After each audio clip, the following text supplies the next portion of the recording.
The Absolutely True Diary of a Part-Time Indian by Sherman Alexie. Chapter 17. Dance, Dance, Dance. Traveling between Reardon and Welpinit, between the little white town and the reservation, I always felt like a stranger.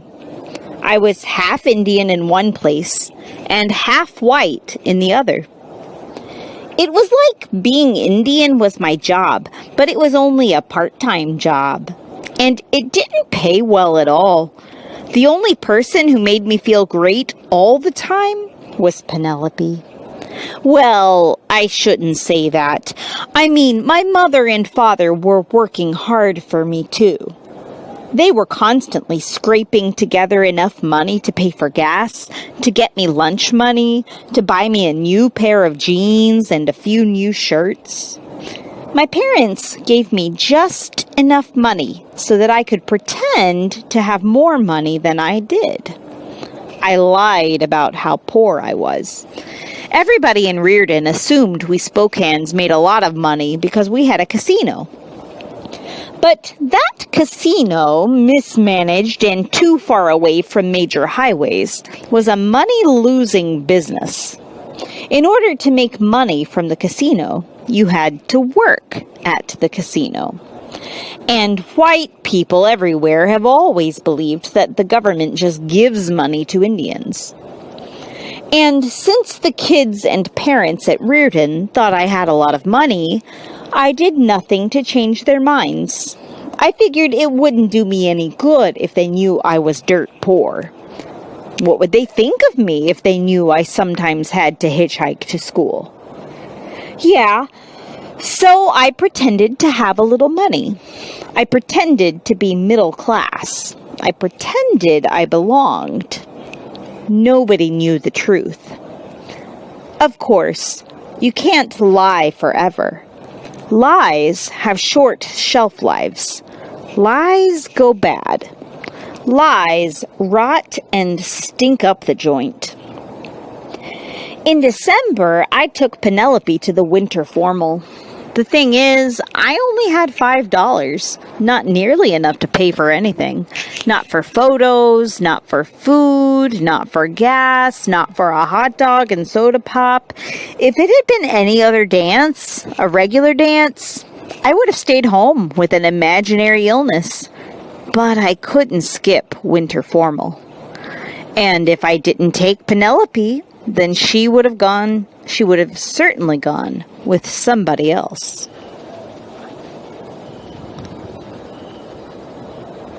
How to pretend you're not poor. No lunch money? I'm not hungry anyway. Field trip? School dance? Oh, I can't make it. Yeah, I'm really sick. Bake sale? Looks yummy, but Native Americans are allergic to sugar. Everyone has the latest iPad? I'm old school. A good all-purpose excuse? There's this Indian ceremony at home. Aw, man, we'll miss you.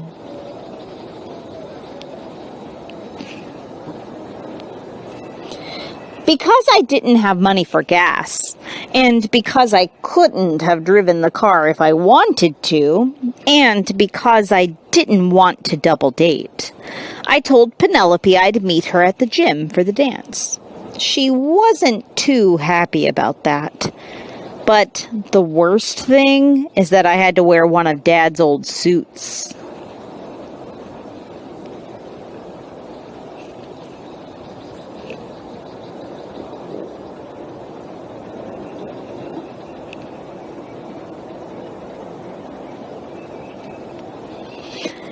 I was worried that people would make fun of me, right?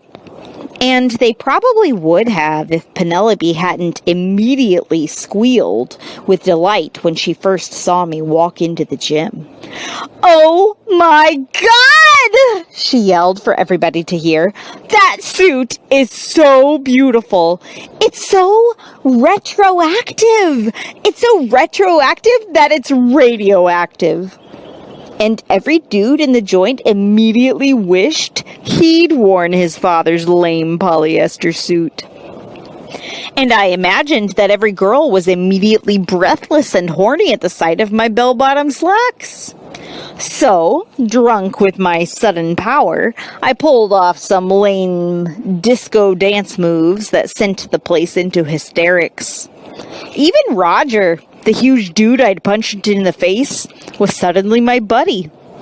Penelope and I were so happy to be alive, and so happy to be alive together, even if we were only a semi-hot item. And we danced every single dance. 19 dances, 19 songs. 12 fast songs, 7 slow ones. 11 country hits, 5 rock songs, 3 hip-hop tunes. It was the best night of my life. Of course, I was a sweaty mess inside that hot polyester suit, but it didn't matter. Penelope thought I was beautiful, and so I felt beautiful. And then the dance was over. The lights flicked on, and Penelope suddenly realized we'd forgotten to get our pictures taken by the professional dude. "Oh my God!" she yelled. "We forgot to get our picture taken! That sucks!" She was sad for a moment, but then she realized that she'd had so much fun that a photograph of the evening was completely beside the point. A photograph would be just a lame souvenir. I was completely relieved that we'd forgotten. I wouldn't have been able to pay for the photographs. I knew that. And I'd rehearsed a speech about losing my wallet. I'd made it through the evening without revealing my poverty. I figured I'd walk Penelope out to the parking lot where her dad was waiting in his car. I'd give her a sweet little kiss on the cheek because her dad would have shot me if I'd given her the tongue while he watched.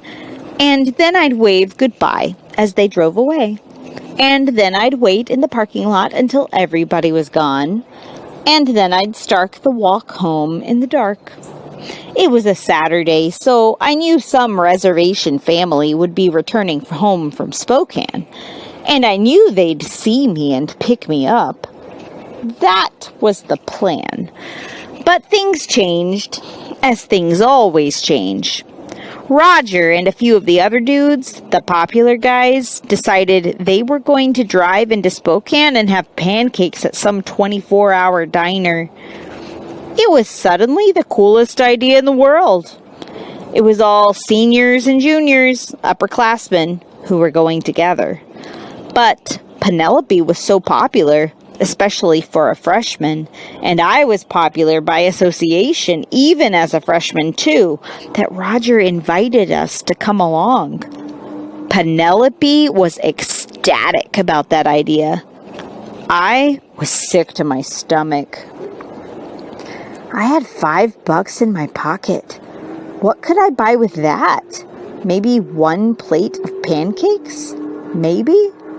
I was doomed.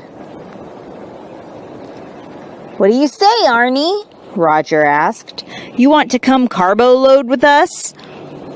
"What do you want to do, Penelope?" I asked. "Oh, I want to go. I want to go," she said. "Let me go ask Daddy." Oh man, I saw my only escape. I could only hope that Earl wouldn't let her go. Only Earl could save me now. I was counting on Earl. That's how bad my life was at that particular moment. Penelope skipped over toward her father's car. "Hey, penultimate," Roger said. "I'll go with you. I'll tell Earl you guys are riding with me, and I'll drive you guys home." Roger's nickname for Penelope was penultimate. It was maybe the biggest word he knew. I hated that he had a nickname for her. And as they walked together toward Earl, I realized that Roger and Penelope looked good together. They looked natural. They looked like they should be a couple. And after they all found out I was a poor-ass Indian, I knew they would be a couple. "Come on, Earl! Come on, Earl! Break your daughter's heart!" But Earl loved Roger. Every dad loved Roger. He was the best football player they'd ever seen. Of course they loved him. It would have been un-American not to love the best football player. I imagined that Earl said his daughter could go only if Roger got his hands into her panties instead of me. I was angry and jealous and absolutely terrified. I can go, Penelope said, ran back to me and hugged me hard. An hour later, about 20 of us were sitting in a Denny's in Spokane. Everybody ordered pancakes. I ordered pancakes for Penelope and me. I ordered orange juice and coffee and a side order of toast and hot chocolate and French fries too, even though I knew I wouldn't be able to pay for any of it. I figured it was my last meal before my execution, and I was going to have a feast. Halfway through our meal, I went to the bathroom. I thought maybe I was going to throw up, so I kneeled at the toilet. But I only retched a bit.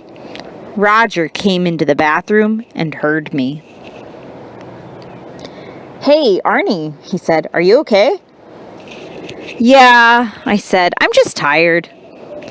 "All right, man," he said. "I'm happy you guys came tonight. You and Penultimate are a great couple, man." "You think so?" "Yeah. Have you done her yet?" "I don't really want to talk about that stuff."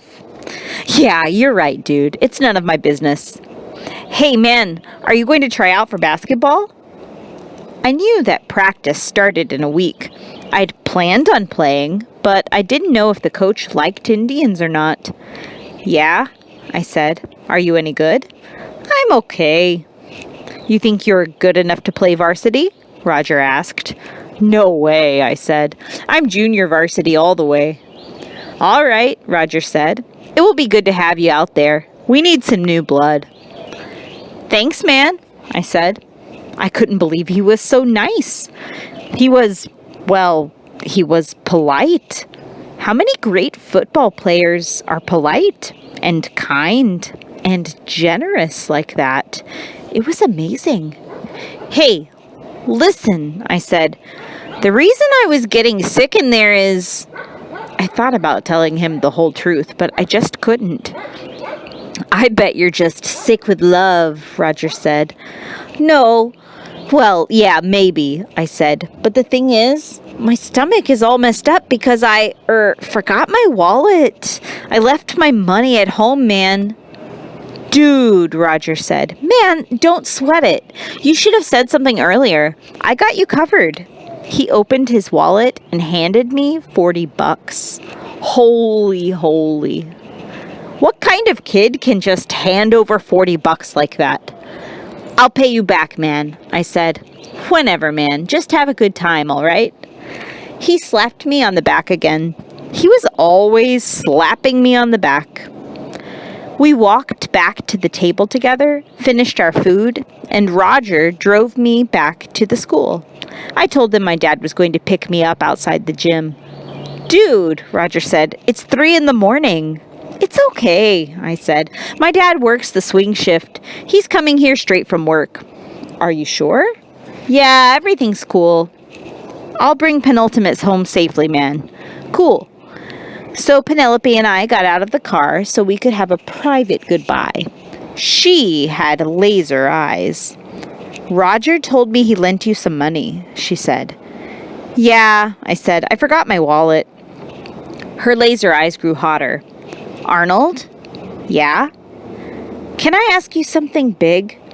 "Yeah, I guess." "Are you poor?" I couldn't lie to her anymore. "Yes," I said. "I'm poor." I figured she was going to march out of my life right then, but she didn't. Instead, she kissed me on the cheek. I guess poor guys don't get kissed on the lips. I was going to yell at her for being shallow, but then I realized that she was being my friend. Being a really good friend, in fact. She was concerned about me. I'd been thinking about her breasts, and she'd been thinking about my whole life. I was the shallow one. Roger was the one who guessed you were poor, she said. Oh, great. Now he's going to tell everybody. He's not going to tell anybody. Roger likes you. He's a great guy. He's like my big brother.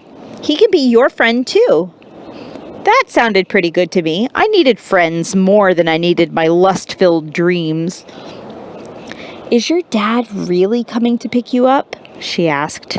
Yes, I said. Are you telling the truth? No, I said.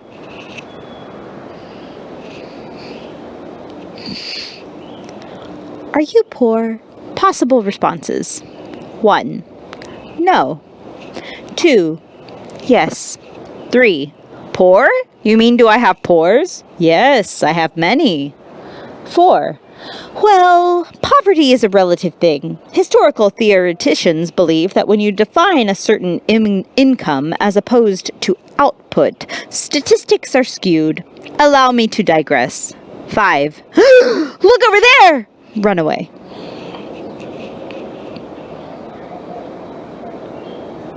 How will you get home? She asked. Most nights I walk home. I hitchhike. Somebody usually picks me up. I've only had to walk the whole way a few times. She started to cry. For me. Who knew that tears of sympathy could be so sexy? Oh my God, Arnold, you can't do that, she said. I won't let you do that. You'll freeze. Roger will drive you home. He'll be happy to drive you home. I tried to stop her, but Penelope ran over to Roger's car and told him the truth. And Roger, being of kind heart and generous pocket, and a little bit racist, drove me home that night. And he drove me home plenty of other nights, too. If you let people into your life a little bit, they can be pretty damn amazing.